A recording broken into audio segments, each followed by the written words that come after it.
আমার অ্যাস্ট্রোলজার সে আমাকে বলেছিলেন যে বাপি তোর মিসেসকে দিয়ে যদি কোনো খাবারের ব্যবসা করিস আর প্রথমে ওর নামটা আগে দিবি। 2006 হাই রোডে একটা ফুটপাতে বেড়া দিয়ে দোকানটা স্টার্ট করি, মানে একদম গ্রাউন্ড লেভেল থেকে। হ্যাঁ, ফুটপাত থেকে আমাদের আজকে প্রিমিয়ামে আমাদের কাস্টমার আমাদেরকে ব্র্যান্ড বানিয়ে দিয়েছে। মানে এমন কষ্ট যে তোমাকে না দেখলে কেউ বিশ্বাস করবে না। কাস্টমার খেয়ে যে তৃপ্তি পায়, কাস্টমাররা এত খুশি, আর কষ্ট পাই না।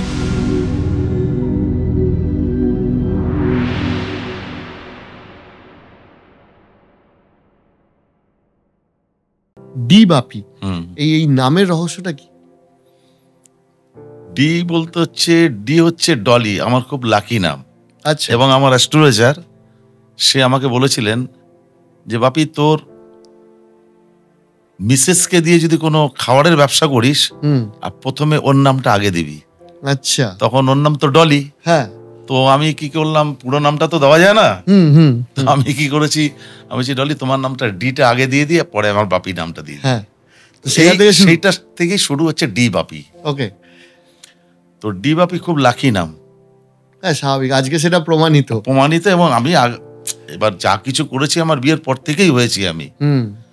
আমার যেরকম ধরো বিয়ের আগে মাটনের বিজনেস ছিল, মাটনের বিজনেস বিয়ের পরে অব্দিও ছিল, কিন্তু মেন বিজনেসটা ছিল যেটা মাটনের ব্যবসাটা আমার হচ্ছে আগে ছিল। আর ডি বাপি যখন আমার বিয়ের পর থেকে ডি চলে এসছে তো ন্যাচারালি ডি বাপি। তো এখানে অ্যালফাবেটটা একটু উল্টো হয়েছে, ABCD হয়, এখানে ডি এর পর বি এসছে। হ্যাঁ, ডি এর পরে বি এসছে। আচ্ছা, এবার এই যে আপনাদের বিরিয়ানির যে বিজনেসটা রয়েছে, যেটা এখন ফেমাস বিরিয়ানি, এইটা আপনি কবে শুরু করলেন বা কেন শুরু করলেন? বিরিয়ানি খেতে খুব ভালোবাসতাম, পয়সার জন্য তো বিরিয়ানি খেতে পারতাম না। তো আমি 2006 হাই রোডে একটা ফুটপাতে বেড়া দিয়ে দোকানটা স্টার্ট করি। মানে একদম গ্রাউন্ড লেভেল থেকে? হ্যাঁ, একদম গ্রাউন্ড লেভেল থেকে বেড়ার দোকান ফুটপাতে একটা 3 কেজি চাল দিয়ে স্টার্ট করি। আচ্ছা, কত সালে? 2006 15ই আগস্ট, বৃহস্পতিবার। মানে পুরোটাই মনে রয়েছে, এত নিজেদের মধ্যে ব্যাপার, ওটা কি ভোলা যায়? এবার সেইখান থেকে আজকে এই যে সময়ের সাথে সাথে এই যে পরিবর্তন, কি মনে হচ্ছে, কেমন লাগে এখন? দেখো, ফুটপাতে যে কষ্টটা, যে স্ট্রাগলটা আমরা করেছি, আজকে ডি বাপি যেভাবে আমরা ব্র্যান্ড বানিয়েছি বা আমাদেরকে কাস্টমাররা যেভাবে হেল্প করেছে ব্র্যান্ড বানানোর জন্য, কাস্টমার এই যে জার্নিটা, যে এত কষ্টের জার্নিটা, আজকে এসে আমরা আর কষ্ট পাই না। এই যে ফুটপাতের যে আমাদের জার্নিটা, ফুটপাত থেকে আমাদের আজকে প্রিমিয়ামে আমাদের কাস্টমার আমাদেরকে ব্র্যান্ড বানিয়ে দিয়েছে। ডি আর বাপিকে, ডলি বাপি, আমাদের হাজবেন্ড, যে বিয়ের আগে ডিটা লাগবে, এই যে আমাদের হাজবেন্ড ওয়াইফের নামকে ডলি আর বাপিকে একটা ব্র্যান্ড বানিয়ে দিয়েছে কাস্টমাররাই। বাট এই ফুটপাতে যে জার্নিটা, এই জার্নিটা মানে যে কি কষ্টের জার্নি, যে যারা চোখে দেখেছে তারাই বুঝবে যে কি কষ্ট। শুরুর দিনগুলো কেমন ছিল কাকু? খুব কষ্টের দিন ছিল, বুঝলে। এই যে ডি বাপি বিরিয়ানির যে দোকান এখন বলছে, আজকে আমার সাথে ও ছিল, আমরা দুজনে মিলেই দোকান করতাম। মানে এমন কষ্ট যে তোমাকে না দেখলে কেউ বিশ্বাস করবে না। ফুটপাতে কি হয়, ফুটপাতে তো না ইলেকট্রিক আছে, না তোমার কোনো পার্মানেন্ট ঘর আছে। যখন যে যেমনি পারতো যা হয় আর কি ফুটপাতে, মানে জল, ঝড়ে প্যান্ডেল খুলে দিচ্ছে, তাঁবু উড়ে যাচ্ছে, ট্রেনের রশি ধরছি, ঝড়ের মধ্যে মোমবাতি তো নিভে যাচ্ছে, লাইট নেই, জল নেই। শিশু অঙ্গন একটা স্কুল ছিল, ওই স্কুলে গিয়ে আমি বাসন মাজতাম, জল ভরে নিয়ে আসতাম। ও হয়তো কোনো সময় প্লেট বাড়াতো, তখন তো ওয়েটার নেই, ওয়েটার তো ওই কাকুই ওয়েটার। মানে শুরুর দিকে আপনারাই প্লেট ধোয়া থেকে আরম্ভ করে সব কিছু করতে হচ্ছে। তখন তো আমাদের কোনো কাজের লোক নেই, কিচ্ছু নেই। দেখো, তারপরে এমনও আজকে যে হাঁড়িটা বিরিয়ানি হবে, সেই হাঁড়িটাও তো আমার ভাড়ার, নিজের তো কেনা ক্ষমতা ছিল না। আমার হাঁড়ি, ওই হাঁড়ি পাহাড় দেওয়ার জন্য প্যান্ডেলে আমি ঘুমাতাম রাতটা ফুটপাতে, আর আমার সামনে দিয়ে ওই হাইওয়ের উপর দিয়ে লরি যেত। মানে যেখানে যে জায়গাটায় দোকানটা ছিল মোড়ের মাথায়, মানে একটা কোনার মধ্যে, মানে গাড়ি ওখানে মানে 100-র উপর স্পিড থাকতো। এখন হাইওয়ে ওই হাইওয়েটা একদমই আলাদা ছিল, বুঝতে পেরেছো? আর রাত্রেবেলা আমাকে মেরে চলে গেলেও কিছু করার কিছু করা, ছিল না। এত ঠান্ডার মধ্যে তুমি ভাবতে পারবে না সেই মানে কষ্ট। শীতকালেও আপনাকে- শীতকালেও আমাকে হাড়ি, তার মধ্যেও হাড়ি চুরি হয়েছে, তার মধ্যেও 2টো হাড়ি চুরি হয়েছিল।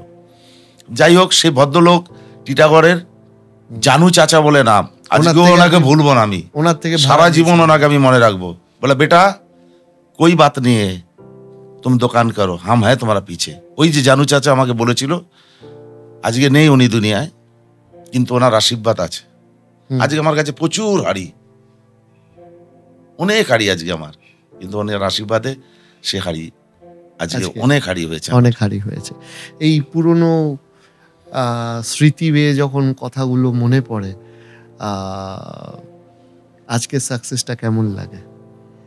আমি তো বলছি যে যে কষ্টটা আমরা করেছি, আজকে যে সাকসেসটা, কাস্টমার খেয়ে যে তৃপ্তি পায়, কাস্টমাররা এত খুশি, আর কষ্ট পাই না। এটা দেখে আমাদের সব কষ্ট ভুলে যাই, এটাতে আমরা সব কষ্ট ভুলে যাই। একটা ব্যাপার হচ্ছে, আপনাদের সাথে আলাপ হয়ে আমি বুঝলাম এই যে ডি বাপির যে কাহিনী, আপনারা কি একটু ক্যামেরা শাই, একটু কি ক্যামেরার পিছনে থাকতেন? আমি সত্যিকার বলতে আমি কোনোদিন ক্যামেরার সামনে আসিও নি। তাও তো আমি একটু আসি, কাকু তো আচ্ছা, এখনো না আমি আসে এই না। ক্যামেরা আমি আপনার লজ্জা আসি। কিসের?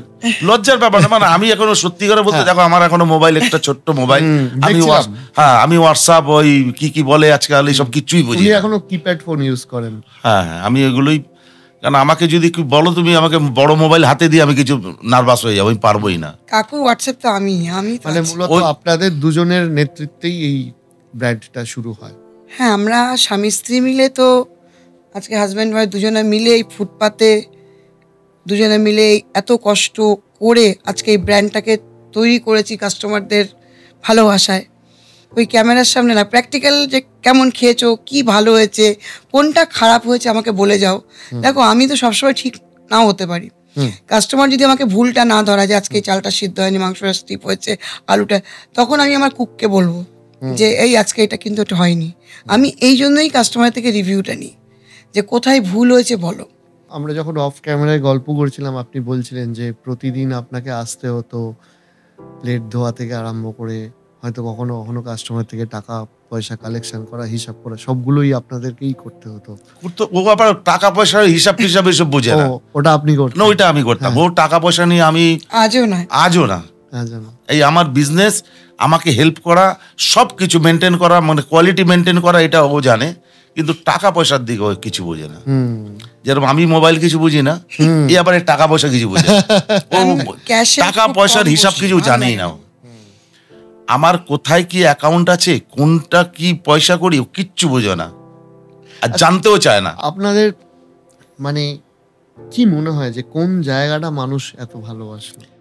দেখো মানুষ কেন ভালোবাসে না, মানুষ তো আমাকে ছোট থেকে দেখেছে আমার কষ্টটা। আমার দেখো, আমার ব্যারাকপুর বাসী আমাকে খুব ছোট কষ্ট, আমাকে ছোট থেকে দেখেছে, আর ব্যারাকপুর বাসী আমাকে প্রচুর ভালোবাসে। তুমি বাপিদার প্রতি একটা আবদারই আলাদা। বাপিদা যে ব্রাঞ্চে আছে মানে সেখানে যাবোই, বাপিদা ডলিদি যেখানে আছে সেখানে যাব, বৌদি দাদা বৌদি যেখানে আছে সেখানে যাবো, এরকম একটা ব্যাপার থাকে। ডলিদি বাপিদা কোথায় আছে খোঁজে, যে তোমরা কোনখানে আছো। এক্স্যাক্টলি। আজ অবধি এই যে আন্তরিকতা যেটা মানুষের, আর আমারও তো জানো তো, আমি কে ছোট কে বড়, আমাকে কাউকে দেখিয়ে কিছু করতে হয় না। দেখো আমরা চাই, আমরা খুব ভালোবাসাটা সব থেকে বড় জিনিস মানুষের। সৎভাবে ব্যবসা করতে চাই, সৎভাবে ব্যবসা করে এই জায়গায় এসছি।